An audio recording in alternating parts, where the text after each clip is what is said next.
Olá, irmãos, estamos aqui novamente. Dessa vez, a gente veio trazer uma proposta diferente, eminente aí aos acontecimentos do nosso país, né?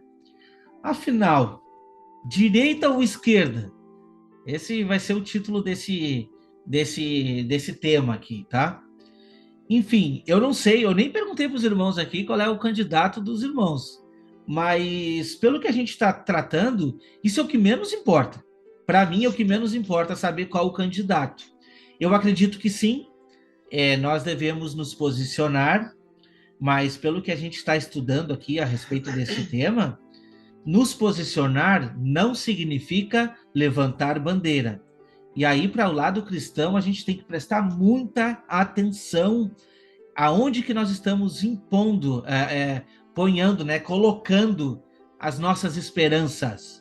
Aonde estão as nossas esperanças? Direita ou esquerda? Eu quero trazer aqui nosso irmão Wagner para trazer alguma coisa aí sobre o que a gente andou conversando e o que o irmão pensa a respeito disso. Afinal, irmão, direita ou esquerda? O que você prefere?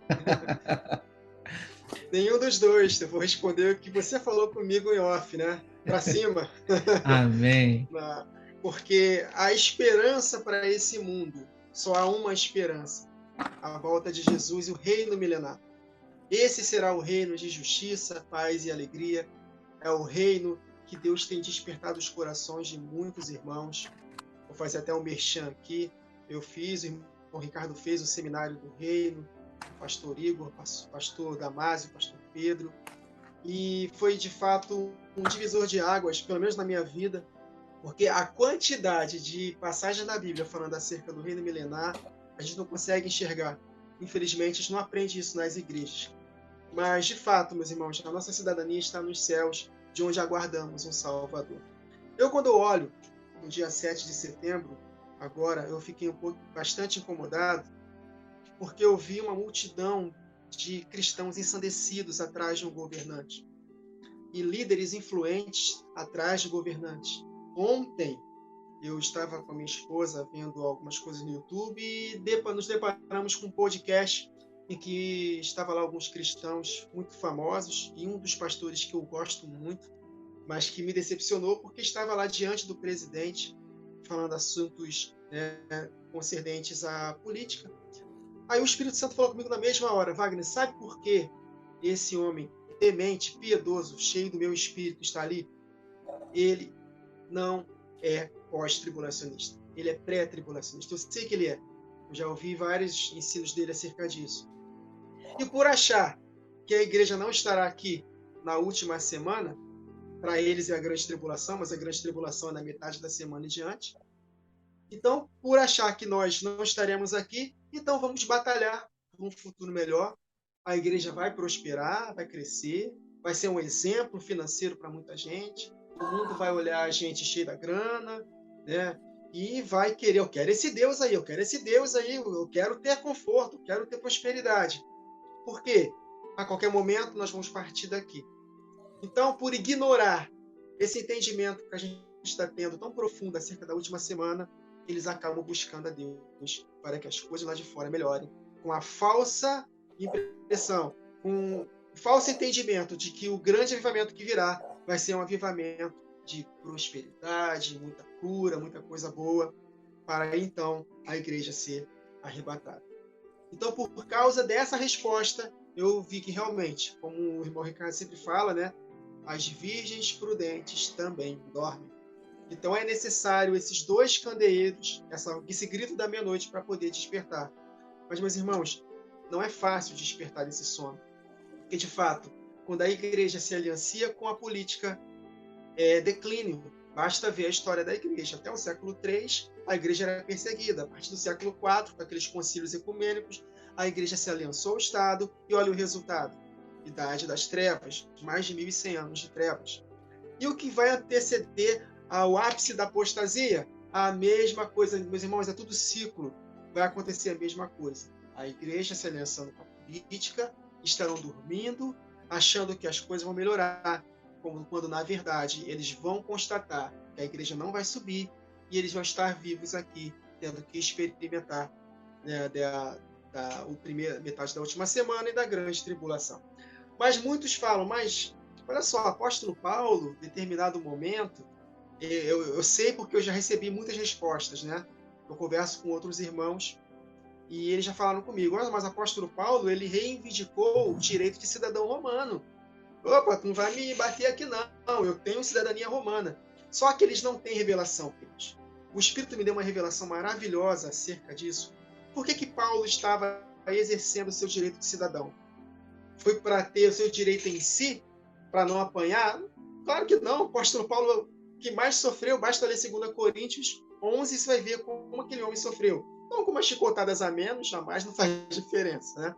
Então, ele era um homem guiado, dirigido pelo Espírito. Ele sabia que ali era uma oportunidade para ele se encontrar diante de César. Porque ele percebeu no Espírito de que ele estaria diante de César. E quando nós lemos Filipenses, capítulo 1, versos 12 e 13, olha só o apóstolo Paulo falando. Eu quero, irmãos, que saibais que as coisas que me aconteceram, porque ele estava preso, contribuíram para o maior proveito do Evangelho, de maneira que as minhas prisões em Cristo foram manifestadas por toda a guarda pretoriana. Ou seja, ele estava lá, no palácio de César.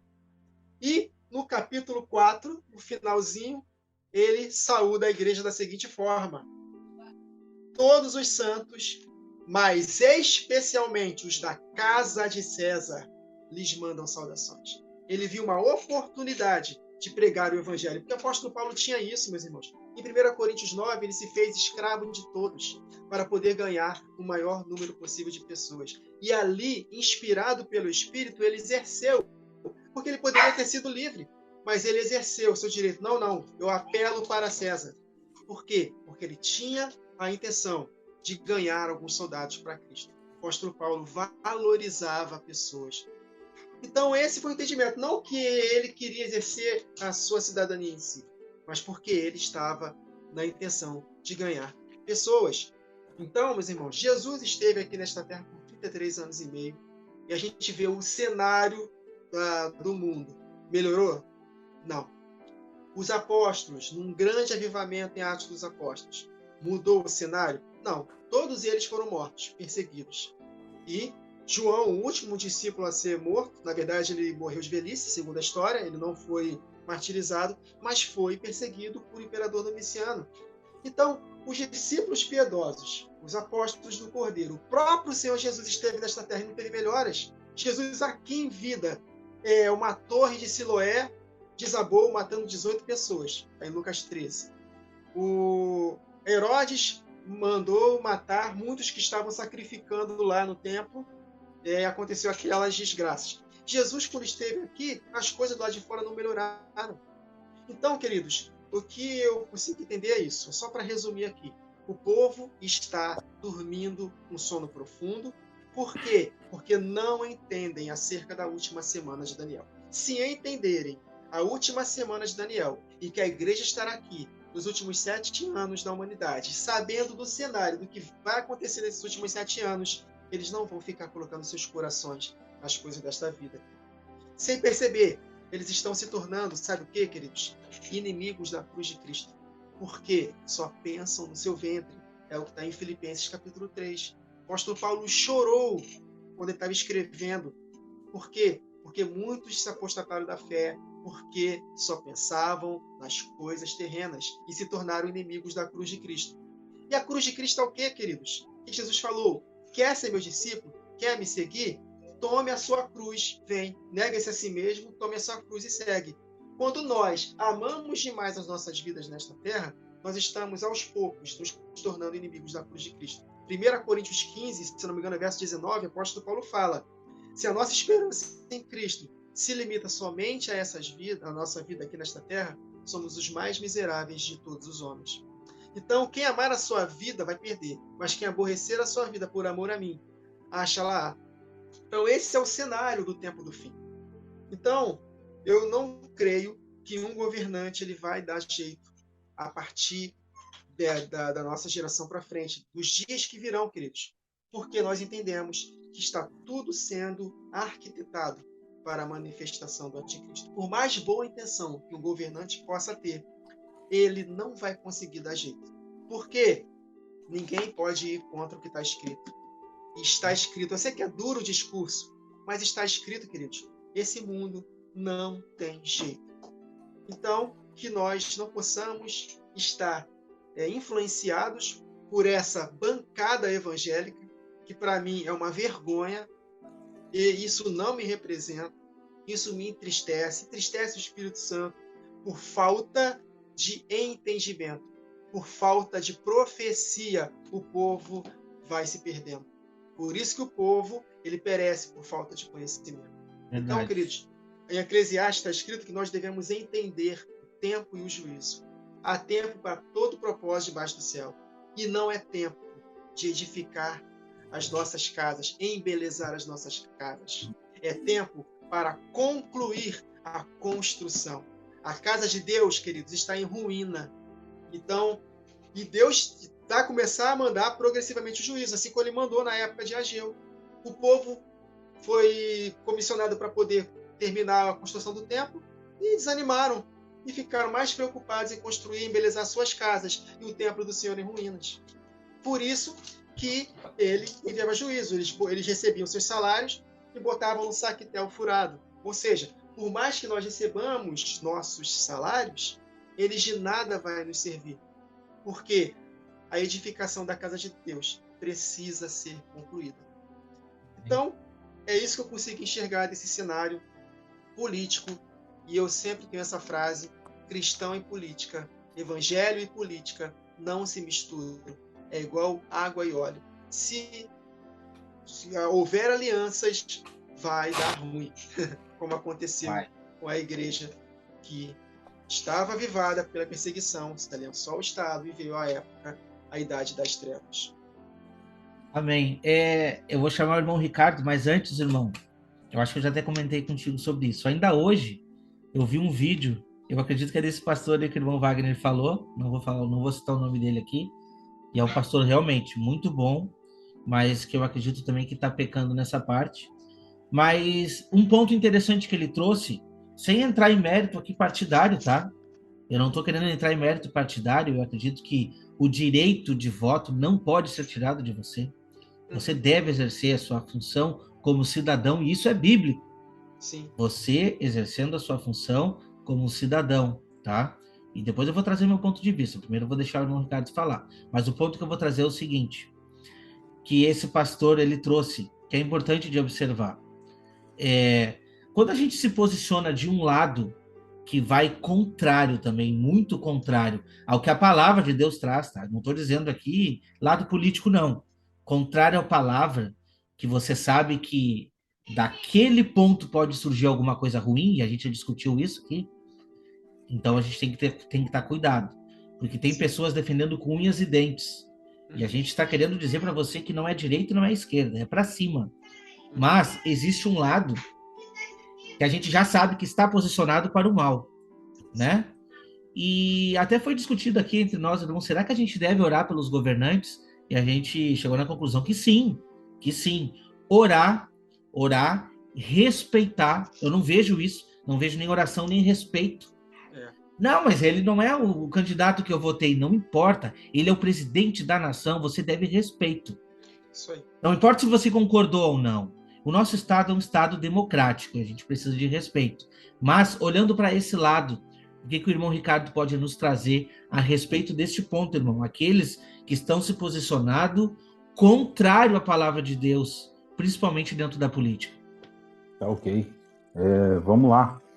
Eu acho importante nós termos esse entendimento da igreja, tendo muitos domésticos da fé, tendo um posicionamento ofuscado acerca das Escrituras e usando palavras proféticas sem base bíblica, tá? Então, foi o que o Wagner Nunes trouxe aqui. Aponta um avivamento, né?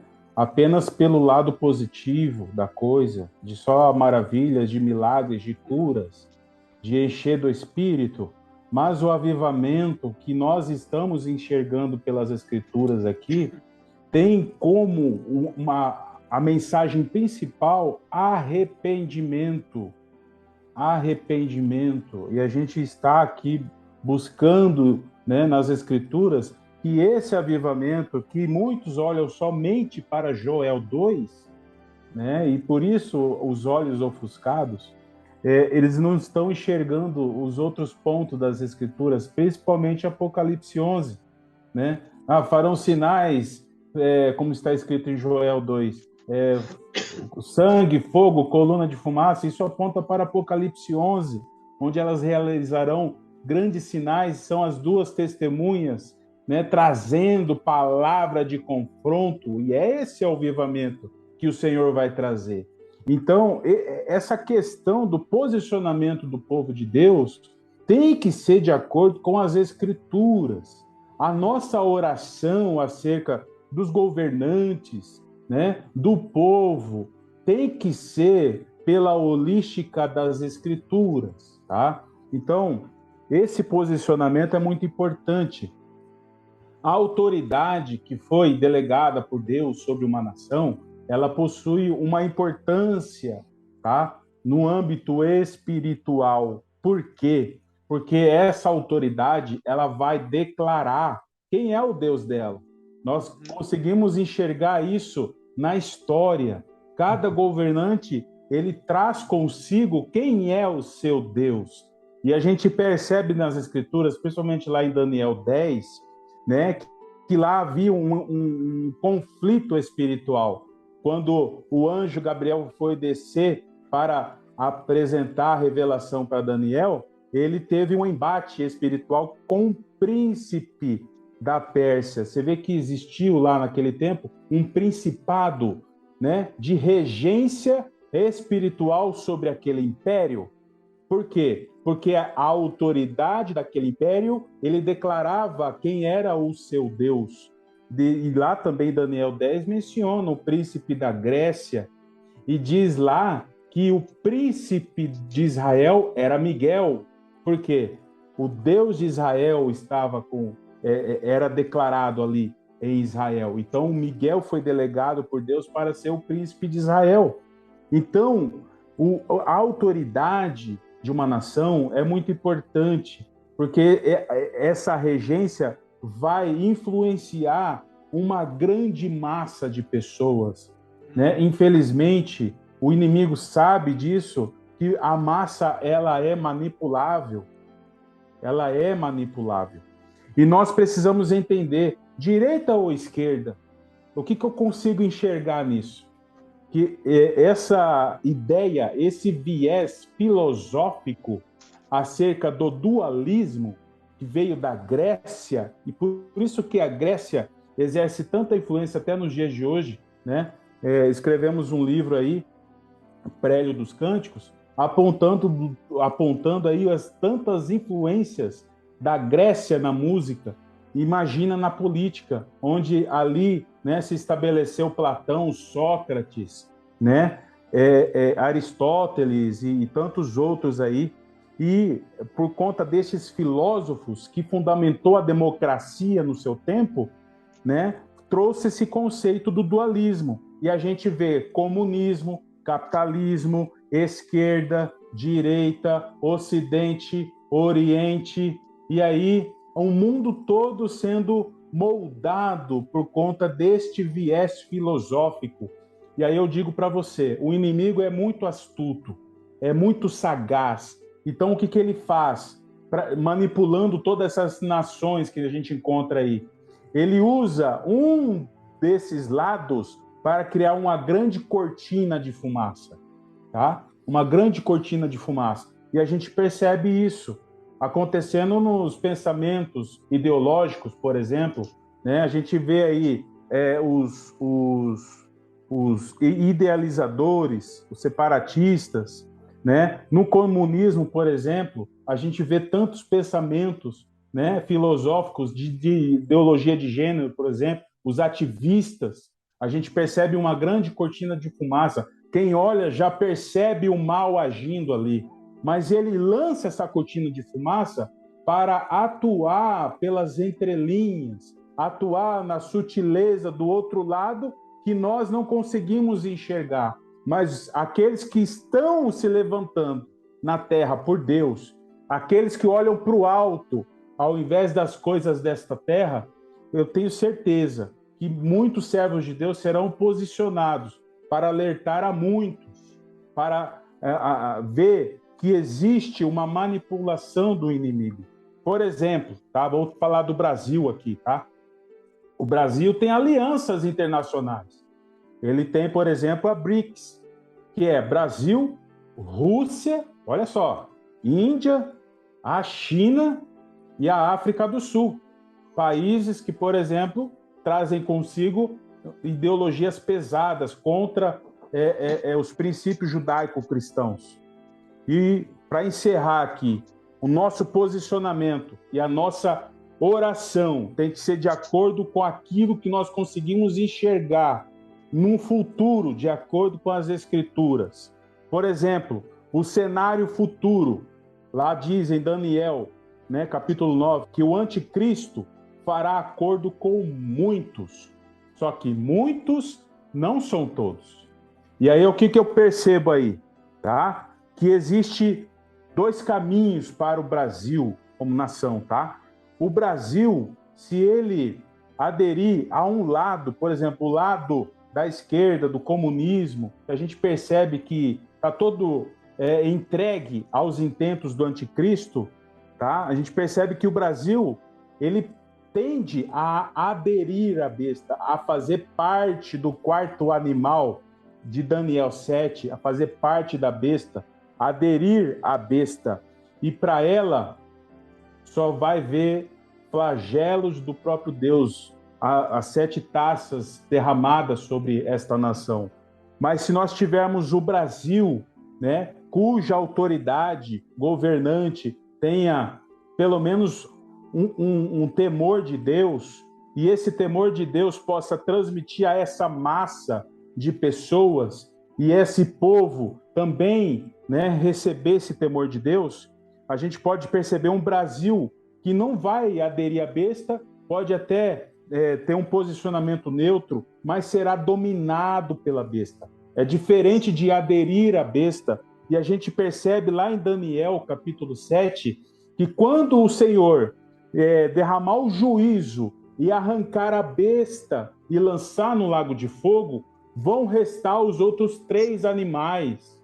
E esses 3 animais apontam para as nações restantes, tá? E essas nações restantes aqui serão alcançadas com misericórdia, como nós encontramos em Mateus capítulo 25, tá? Onde ali Deus vai separar dentre as nações as ovelhas dos bodes. E se o Brasil tiver um coração, tá, temente a Deus, de usar de misericórdia contra os pequeninos, que aponta para a igreja, eles serão alcançados com misericórdia. Então nós precisamos enxergar o que as Escrituras nos apontam para o futuro, porque isso nós podemos usar em nossas orações, tá? Em intercessão, né? Por aqueles que fazem parte da nossa história, como fez Daniel. Daniel, capítulo 9, a gente percebe aí,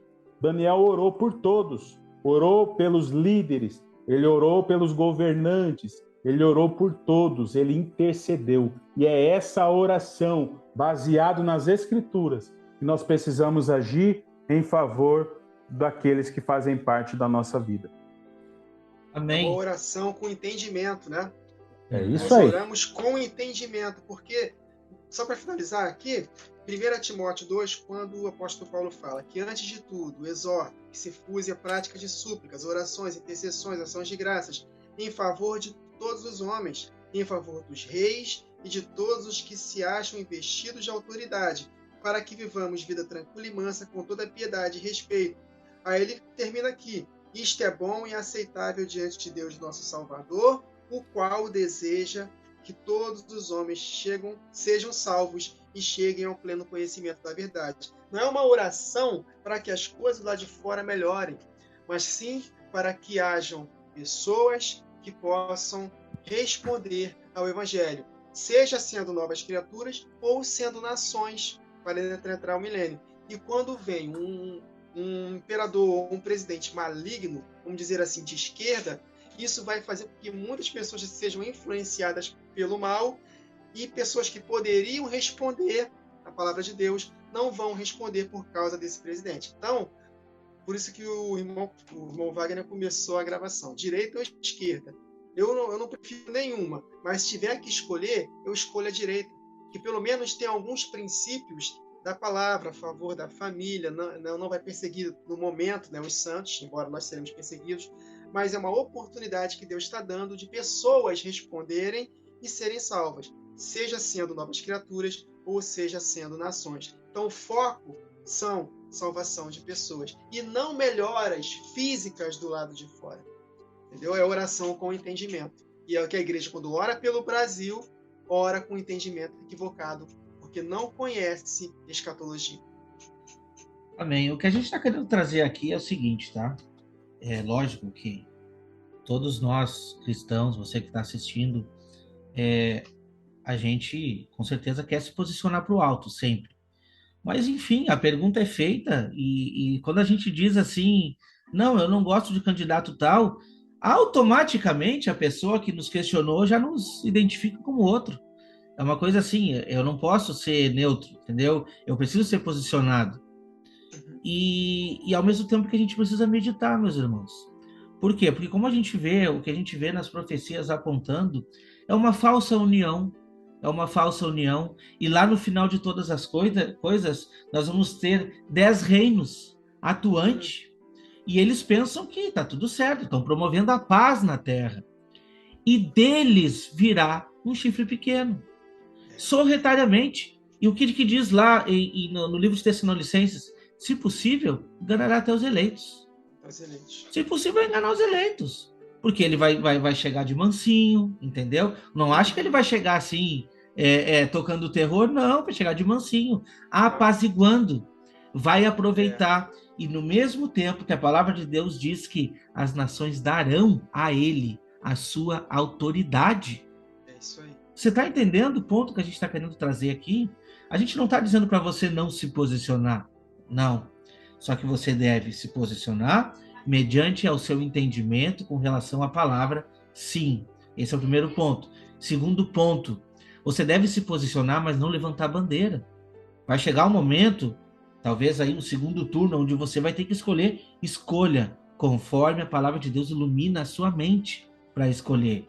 Não é problema de você escolher isso, entende? Mas não deposite a sua esperança. O povo brasileiro tem o costume de depositar uma esperança, entendeu? Em um governante. E quanto menos você espera, você pode tomar uma rasteira a partir disso. Porque a vontade de Deus é, sim, que você respeite esse governante. E eu vejo muito aqui, ó, sinceramente, tá? Vejo muita falta de respeito com o ex-presidente e com o presidente. E o cristão deve respeitar. Se o ímpio não respeita, tá tudo certo. Mas o cristão deve respeitar, independente da sua posição política. Você deve respeito à autoridade. Jesus mesmo disse, né? O que diz lá? O que está na cara da moeda? Ah, tá a cara de César. Dá a César o que é de César, dá a Deus o que é de Deus. Respeita as autoridades. Você precisa respeitar, independente da sua posição. Sim, o segundo ponto, orar. Como é que eu vou orar se o meu país elegeu um cidadão de esquerda? Você precisa orar. Ele é autoridade na sua nação. Ore por ele.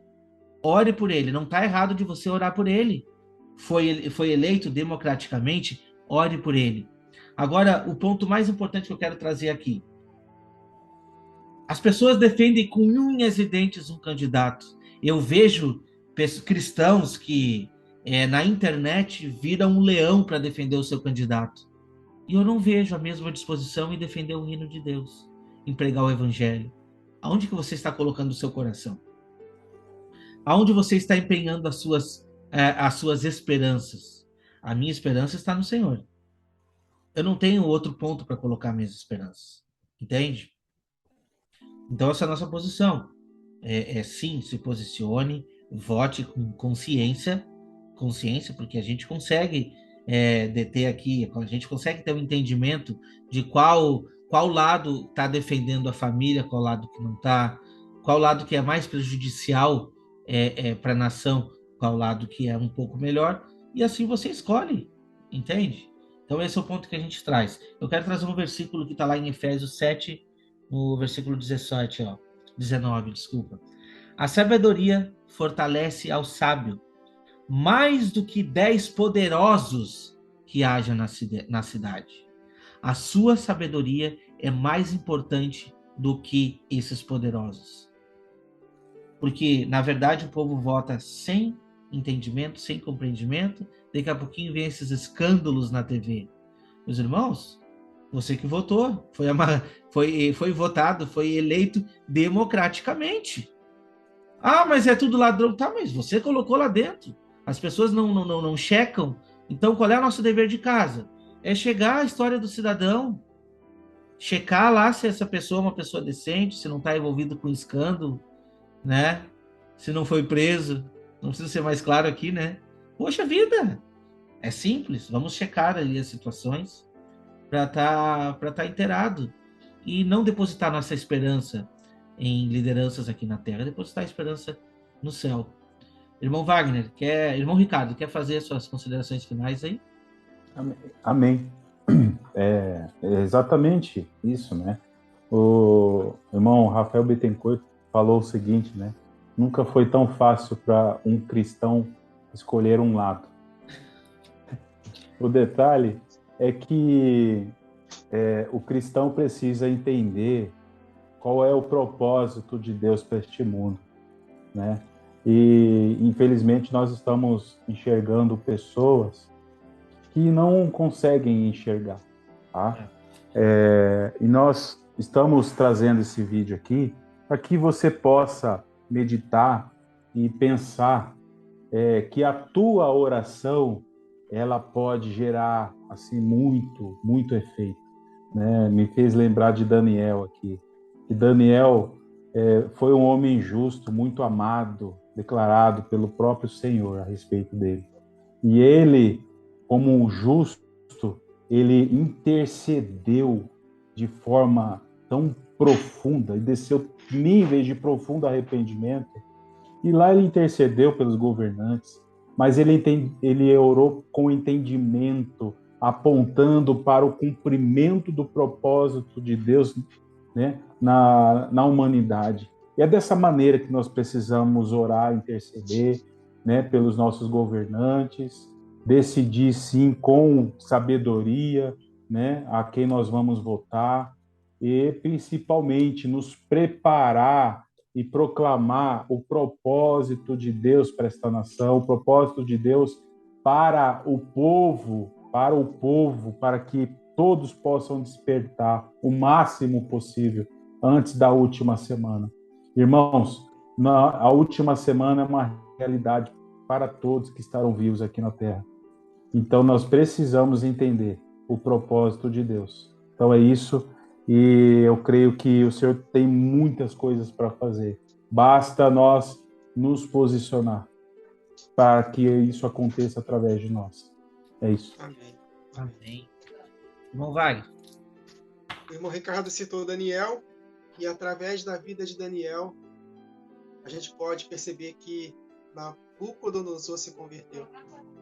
E ele pode fazer parte das nações pós-milênio, né? Então, Nabucodonosor ele se converteu. Então, será que nós... E ele era um rei maligno. Será que nós podemos, de repente, ver um governante mau e orarmos por ele e ele se converter? Será que isso é possível? Será que é só falando mal que a gente vai conseguir que esse homem se converta? Por que não? Esse governante terrível, que está candidato aí para presidente, ladrão, ele não possa se converter. Então, eu não vejo a igreja orando pela salvação deste homem. Eu vejo a igreja orando só para que as coisas lá de fora melhorem, colocando as suas esperanças num outro político. Então, a exemplo de Daniel, nós podemos orar sim para a conversão desses homens, para que Deus possa promover circunstâncias para que pessoas possam pregar o evangelho para esse homem e se converter. Por que não? Ele está respirando ainda. Então, há esperança. Então, as orações aqui é que Deus deseja que todos sejam salvos. incluindo governantes. É claro que grande maioria não vai ser salva, mas nós devemos fazer a nossa parte. Então, que nós possamos enxergar a palavra de Deus de forma correta.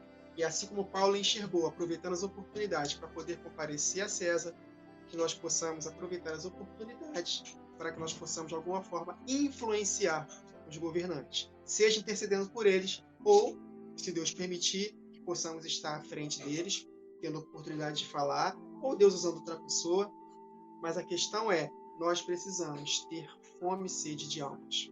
Esse é o propósito da intercessão. Amém. Como eu falei lá sobre os 10 reinos, né?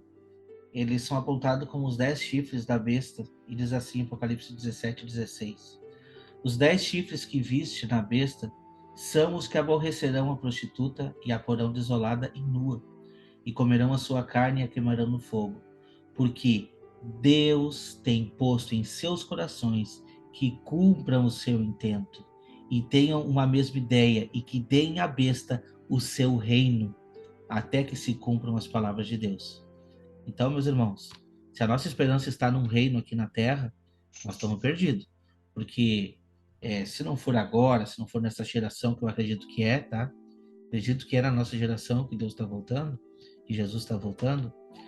Se não for nessa geração, tá logo ali na frente. E depositar nossa esperança em governantes não é a solução. Nossa esperança está no Senhor. Até porque a gente vê, né, a palavra de Deus é muito bem clara em dizer que os reinos do mundo vão se tornar do nosso Senhor, e ele governará com cetro de ferro. E nós, como eleitos, governaremos juntos. E esse reino será um reino de justiça e paz. Olha só que maravilha. Então, vamos responder a pergunta aqui, direita ou esquerda? Eu olho para cima. Eu olho para cima, deposito a minha esperança no Senhor, e como cidadão, a gente vota de acordo com o nosso coração, e devemos sim respeitar as autoridades que foram postas lá para governar o nosso país. Obrigado, agradecemos a todos que nos acompanharam aqui até agora. Obrigado, irmão Wagner, obrigado, irmão Ricardo, e a gente volta aí no próximo estudo, amém? Amém. Amém. Até mais, Abraço, tchau, meus tchau, irmãos. abraço.